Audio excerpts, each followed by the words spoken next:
amis, c'est Mario, j'espère que vous allez bien. Fibre ou ADSL, quelles sont leurs principales différences?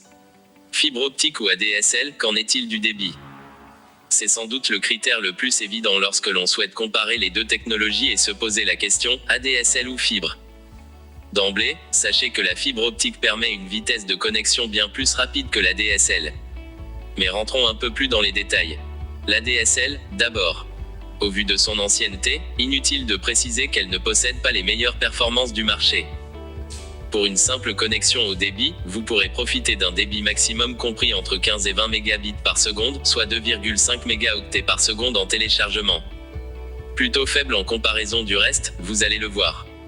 Vous pouvez en revanche, même en ligne ADSL, bénéficier d'un débit maximum oscillant entre 80 et 100 mégabits par seconde, 12,5 mégaoctets par seconde en téléchargement.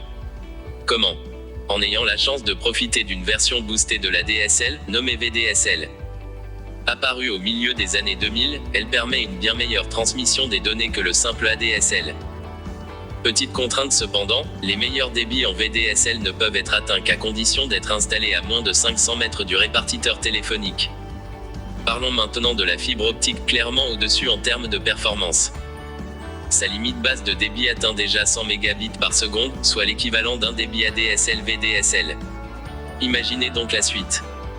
De nombreuses offres de fournisseurs proposent la fibre optique à 607 centièmes, 800 mégabits par seconde, mais pour exemple sachez que le débit maximum en France est de 1 gigabit par seconde, 125 mégaoctets par seconde. En réalité, le débit de la fibre est virtuellement illimité mais il est bridé en France à 1 gigabit par seconde.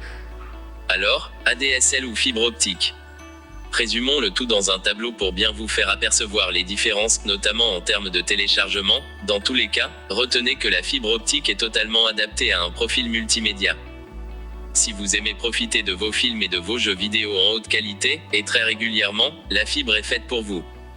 C'était tout les amis pour cette première partie de fibre optique versus ADSL.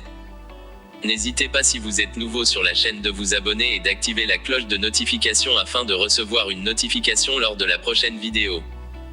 Dans la seconde partie, nous parlerons des avantages et inconvénients de la fibre et de l'ADSL. Merci et à bientôt.